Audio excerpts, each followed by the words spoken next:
Pero isang gabi, hindi ko inaasahan na aabutin kami ng pinsan. Kung si Paul sa ganung tagpo na takot.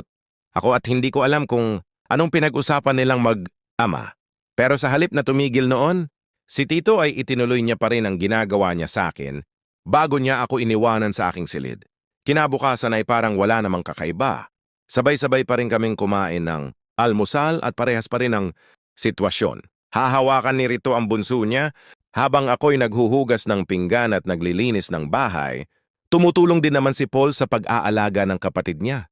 Hindi ko alam kung anong naging usapan nila, basta parang nabaliwala na lang yung nahuli niyang nangyari sa amin. Isang hapon umuwi. Si Paul galing sa eskwela dire-diretso, itong pumasok sa silid ko na kung saan ay katatapos ko lang palit patulugin ng pinsan ko. That time ay medyo awkward yung sitwasyon. Kasi kakaligo ko lang din at hindi pa ako nakakapagbihis ng maayos na damit, nakapulupot pa ang tuwalya sa aking basang katawan. Hindi ka man lang kumatok, "Kuya, pasensya ka na, Joy." May sasabihin lang ako, pero sa katawan ko siya nakatingin.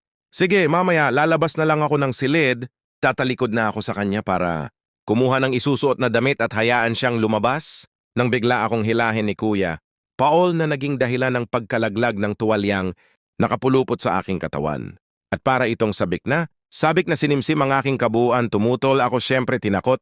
Siya na isusumbong ko sa tatay niya o sa mama niya o sa mga kamag-anak namin, pero ang tanging naging sagot nito ay ako daw at ang papa niya ang dapat matakot sa kanya dahil baka isumbong niya kami.